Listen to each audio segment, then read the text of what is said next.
안녕하세요, 팔호광장입니다. 제 최근 충격적인 사건들이 좀 반복이 되면서 많은 분들이 불안해하시는 것 같은데요. 특히 서현역 칼부림 사건하고 그 대전에서 있었던 교사 피습 사건은 좀 정신질환과 연관성이 좀 이야기가 되면서 이런 편견이 더 심해지고 진짜 치료받아야 되는 분들이 좀 더 치료 환경에서 멀어지진 않을까 이런 걱정도 좀 듭니다. 예전에 그 건물에서 불 지르고 길 막고 막 칼부림했던 안인득 사건, 그리고 정신과 의사 피살 사건, 이런 사건이 있었을 때 반짝 관심이 좀 집중되는 것 같더니 그 이후로 사실 뭐 제도적으로 개선된 건 전혀 없고 오히려 치료 환경은 더 나빠지고 있기 때문에 이런 일들이 또 일어날 수 있지 않을까 이런 우려도 좀 드네요. 전국적으로 정신과 병동 병상수가 좀 급격하게 줄어들고 있습니다. 그래서 최근에 정신과 병동에 적절한 때 입원하기가 굉장히 어려워지고 있어요. 가족들도 이제 입원을 못 시켜가지고 응급실에서 뭐 며칠씩 대기하는 경우도 있고, 가족이 없는 환자들은 뭐 정신건강복지센터나 자살예방센터 같은 곳에 정신건강 전문 요원들이 환자를 모시고 뭐 밤을 당직 세우듯이 이렇게 지새우면서 대기하거나 또는 병실 있는 병원을 찾아 헤매는 일들도 비일비재합니다. 가족들이 병원에 오셔가지고 환자만 인권이 있고 우리는 인권도 없냐 뭐 이런 얘기 하면서 뭐 아우성들입니다. 실제로 그런 환자 돌보느라 실직하시는 경우도 꽤 있죠. 환자가 사고 치면 이제 가족들이 책임을 져야 되니까. 병실이 최근에 급격하게 줄어든 거는 코로나 시국에 감염 관리한다면서 병상 간격을 늘려라 이런 규정이 만들어졌는데요. 그 바람에 병원에 입원할 수 있는 환자 수가 급격하게 줄어들면서 그만큼만 줄어든 게 아니고 병원 운영 자체가 그렇게 어려워지다 보니까 많은 정신과 병원들이 경영난으로 문을 닫고 있습니다.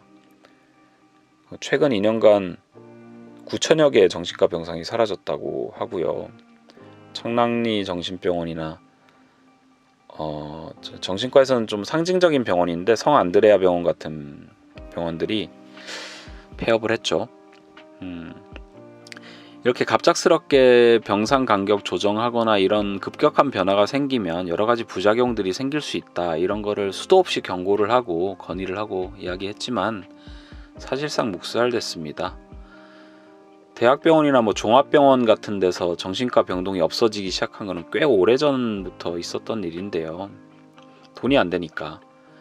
그래서 특히 내과적인 질환이나 질환이 동반되거나 이런 환자분들은 그런 큰 병원에 입원해서 좀 같이 치료를 받으셔야 되는데, 그래서 그런 신체적인 문제가 동반되는 환자들은 더더욱 입원할 수 있는 병상이 지금 없는 것이 현실입니다.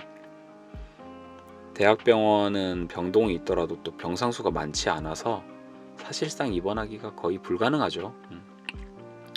그런 거 외에도 정신과 의사들도 입원 환자를 진료하는 거에 대해서 좀 부담감이 커졌습니다. 그 정신보건법 그 개정 이후에 2016년도쯤이었던 걸로 기억하는데, 경기 북부에서 절차상의 뭐 서류 미비 같은 것을 이유로 정신과 의사를 집단으로 기소하는 사건이 있었거든요. 한 53명이었나? 그래서 이후에 입원 환자 진료하는 거는 뭐 신체적인 위험이라든지 다른 뭐 진료의 부담 외에도 정신과 의사 입장에서는 법적인 위험까지 감수를 해야 되는 일이 돼버렸죠. 그 이후로 실제 많은 정신과 전문의들이 입원 병동을 벗어나서 개업을 선택했습니다. 최근 모든 진료과 중에서 한 2, 3년 동안 가장 많이 개원한 과목이 정신건강의학과였어요. 물론 최근에 뭐 마음 힘든 분들이 늘어나기도 했고 정신과 진료에 대한 문턱이 좀 낮아진 이런 것도 영향을 줬겠지만, 이런 일련의 과정들이 입원 환자 진료를 기피하는 이런 분위기를 낳는데 기여했다는 것은 누구도 부인을 할 수가 없을 것 같습니다. 이거는 필수 의료 기피하고도 비슷한 현상인데요. 좀 이렇게 바이탈 쪽에 종사하시는 의사들이 수술과 관련된 합병증이라든지 치료 과정상의 과실 등으로 거액을 배상하라는 판결이 요새 반복되고 있죠. 그런 환자 자체를 보지 않으면 문제가 생기지 않으니까, 그러니까 입원 과정 중에 생기는 문제는 입원 환자를 안 보면 그런 문제가 생기지 않을 거 아닙니까? 그래서 이런 부담스러운 분야를 점점 피하게 되는 결과가 생기게 된다. 이렇게 비자 입원 요건이 까다로워지면서 위험이 임박하더라도 환자가 명확히 행동하지 않는 경우에는 병원까지 이렇게 이송하기가 어려운 경우가 많습니다. 기본적으로 병식이 없는 환자들은 병원에 안 가려고 하는데요. 경찰이나 소방관의 도움을 받으려고 해도 이렇게 애매한 상황인 경우에, 가족들이 보기엔 이게 사고가 날 것 같은데 조만간 애매한 상황인 경우에 연행을 하거나 뭐 이송을 했다가 나중에 인권 문제라든지 이런 문제가 생기는 경우가 많기 때문에 경찰관 분들 입장에서도 몸을 사릴 수밖에 없겠죠. 심지어는 피의자를 검거하다가도 뭐 이렇게 다치거나 하면 소송해서 뭐 배상을 하라 이런 판결도 많이 있다는 글을 본 적이 있는데요. 그래서 참 모순적입니다. 입원이라는 건 위험한 행동을 하기 전에 입원을 해야 의미가 있는 것인데 사고가 터지고 나야지 이게 조치가 명확하게 가능하니까 실제로 많은 환자들이 적절히 치료를 받지 못하고 지금 감옥에 가 있습니다. 전문가들은 수도 없이 경고를 하고 건의했던 일들인데, 그리고 현장에서는 수년 전부터 반복되어 오고 있던 일들인데 이제 좀 이런 게 골마 터지는 것은 아닐까 이런 생각도 듭니다. 탈원화 좋죠, 탈원화. 근데 병원을 그냥 없애버리는 탈원화, 이거는 문제가 있습니다. 재활이라든지 거주 같은 인프라가 준비되어 있지 않은 상황에서 환자가 퇴원하면 갈 곳이 없는 경우도 있고, 퇴원하자마자 투약을 중단하고 악화되는 경우도 허다하고, 병원 밖에서 자유롭게 뭐 인권 존중받으면서 자발적으로 치료받는 것을 누가 나쁘다고 하겠습니까?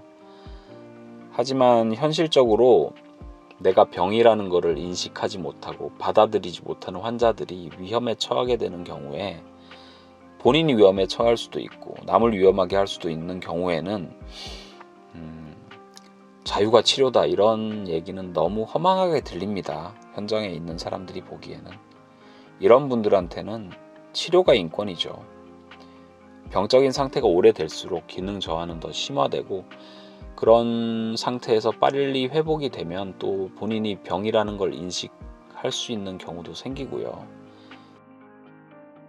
저는 현장에 있다 보니까 그런 생각이 많이 드네요.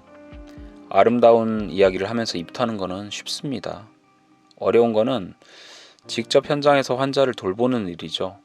지금도 수많은 의료진들과 가족들, 그리고 정신건강 전문 요원들이 현장에서 소진돼 가면서 무너지는 뚝을 맞고 있습니다. 특히 자살 예방센터라든지 뭐 정신건강 복지센터, 광역센터 이런 현장에서 일하는 분들의 고생은 엄청납니다. 너무 힘드니까, 그리고 이 민원에 시달리기도 하고 실제적으로 신체적인 위협에 노출되기도 하고, 그리고 대상자가 사고가 나거나 또는 뭐 자살하는 경우도 있기 때문에 이런 심리적인 스트레스나 이런 거에 굉장히 취약한 상태고, 힘들다 보니까 자주 퇴사하고 새로 채용하고 이런 악순환이 반복되는 지역도 많습니다. 그런 분들의 복지나 정신건강은 지금 전혀 보호받지 못하고 있죠. 어떻게 하다가 이 정도까지 오게 된지 모르겠습니다만, 지금이라도 좀 이렇게 아름다운 얘기 하시는 분들, 그리고 현장에서 일어나는 일들을 미처 모르시는데 정책의 결정 권한이 있으신 분들은 지금이라도 현장의 목소리를 좀 들어주셨으면 좋겠습니다. 저는 이런 일련의 경험들을 하면서 계속 그런 생각이 듭니다. 뭐가 그리 급한 걸까요? 꼭 이런 제도의 변화나 이런 것들을 이렇게 급격하게 한 방에 이렇게 진행을 해야 되는 건지, 참 왜 이렇게 해야만 하는 건지 하는 의문이 듭니다. 좀 차곡차곡 준비해서 일정 시간 동안 준비를 해가지고 진행을 하면 안 되는 것인지, 이렇게 진행해놓고 막상 어떤 일들이 벌어졌을 때 책임지는 사람은 없어요.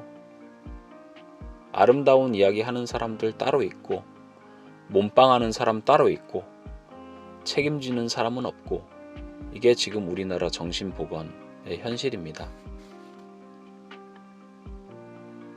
정말 징글징글합니다.